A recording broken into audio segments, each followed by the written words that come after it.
નમસ્કાર. ગુજરાત રાજ્ય સરકારના 4.51 લાખ કરતાં વધારે કર્મચારી મિત્રો, સ્વાગત છે તમારું આપણી આ યુટ્યુબ ચેનલમાં, જેનું નામ છે ગુજરાતી જીકેની જમાવટ. તો નવા વર્ષની શરૂઆતમાં એટલે કે વિક્રમ સંવત 2082ના નવા વર્ષની શરૂઆતમાં જ ગુજરાત રાજ્ય સરકારના કર્મચારીઓને કેન્દ્ર સરકારના ધોરણે એક્સ વાય અને ઝેડ કેટેગરીમાં જે એચઆરએ છે તે કેન્દ્ર સરકારના ધોરણે ચૂકવવા બાબતને લઈ અને મહત્ત્વની અપડેટ્સ આવી છે.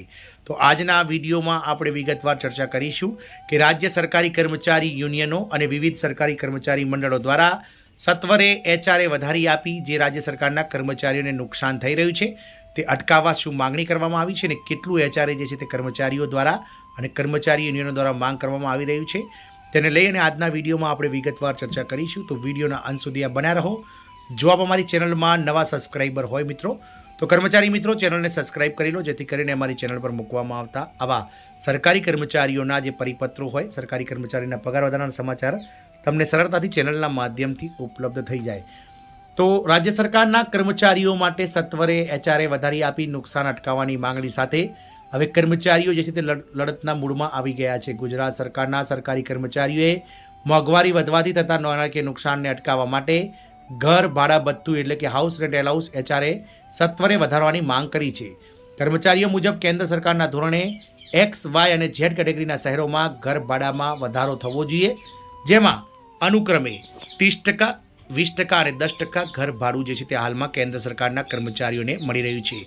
ગુજરાત સરકારની વાત કરીએ તો ગુજરાત સરકારના કર્મચારીઓને એક્સ વાય અને ઝેડ કેટેગરીમાં હાલમાં 8%, 16% અને 24% જે છે તે એચઆરએ પ્રાપ્ત થઈ રહ્યું છે. જે વર્ષ 2016માં 7મા પગાર પંચનું જે મેમોરેન્ડમ હતું તેમાં નક્કી થયેલું, વર્ષ 2017માં જે એચઆરએ નક્કી થયું હતું તે જ એચઆરએ હજુ સુધી કર્મચારીઓને મળી રહ્યું છે.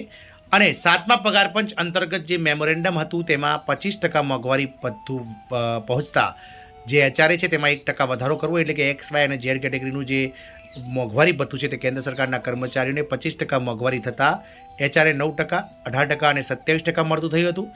તે જ રીતે હવે કેન્દ્ર સરકારના કર્મચારીઓને ગતરોજ 50% વર્ષ 2024ના જુલાઈમાં જ્યારે મોંઘવારી ભથ્થું પૂર્ણ થયું ત્યારે જે મોંઘવારી ભથ્થું છે તે 7મા પગાર પંચના મેમોરેન્ડમના આધારે 50% મોંઘવારી ભથ્થું થતાં એચઆરએ જે છે તે એક્સ વાય અને ઝેડ કેટેગરીના શહેરોમાં 10%, 20% અને 30%ના ધોરણે એચઆરએ હાલમાં કેન્દ્ર સરકારના કર્મચારીઓને મળી રહ્યું છે. ત્યારે ગુજરાત સરકારના અધિકારીઓ અને કર્મચારીઓ કેન્દ્ર સરકારના ધોરણે ઘર ભાડા ભથ્થામાં વધારો માંગી રહ્યા છે. ગુજરાત રાજ્ય કર્મચારી મહામંડળે આ સંદર્ભે માનનીય મુખ્યમંત્રીને તથા મુખ્ય સચિવને લેખિતમાં આવેદન આપી જણાવ્યું હતું કે રાજ્ય સરકારે કર્મચારીઓના આંદોલન સમયે 7મા પગાર પંચના તમામ લાભો આપવાનું કબૂલ્યું હતું અને અત્યારે મોંઘવારી ભથ્થું જ્યારે 58% થઈ ગયું છે તેમ છતાં શહેરોના વર્ગીકરણ મુજબ ઘર ભાડા વધારો હજુ સુધી કર્મચારીઓને મળ્યો નથી.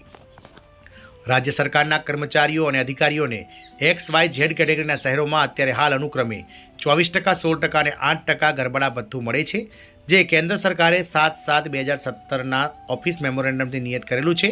કેન્દ્ર સરકારે નક્કી કર્યા પ્રમાણે જો મોંઘવારી ભથ્થું 25% કરતાં વધી જાય ત્યારે એક્સ વાય ઝેડ કેટેગરીના શહેરોમાં અનુક્રમે 27%, 18% અને 9% મળવાપાત્ર એચઆરએ થાય છે. એ પછી જ્યારે મોંઘવારી ભથ્થું 50% થાય ત્યારે આ ભથ્થું અનુક્રમે 30%, 20% અને 10% મળવાપાત્ર થાય છે. કર્મચારીઓનું કહેવું છે કે રાજ્ય સરકારે 25% ઉપર મોંઘવારી ભથ્થું ગયું છતાં તેમાં ઘરભાડામાં વધારો કર્યો નહોતો, એટલે કે ત્યારથી કર્મચારીઓને મોટું નુકસાન થઈ રહ્યું છે. રાજ્ય સરકારે હવે વહેલી તકે કેન્દ્ર સરકારના ધોરણે એટલે કે એક્સ વાય ઝેડ કેટેગરીમાં 30%, 20% અને 10%ના ધોરણે તમામ કર્મચારીઓને એચઆરએ ચૂકવવામાં આવે તેવી માંગ કરી રહ્યા છે. ગુજરાત સરકાર પણ આ બાબતને લઈ અને હવે ગંભીરતાથી વિચારશે. આવનાર 2027ની વિધાનસભાની ચૂંટણીમાં જો કર્મચારીઓને પોતાની પક્ષમાં રાખવા હશે તો રાજ્ય સરકાર દ્વારા લાખો કર્મચારીઓ માટે આ એચઆરએ જે છે તે કેન્દ્ર સરકારના ધોરણે જે છે તે 10%, 20% અને 30% કરવું જ પડશે.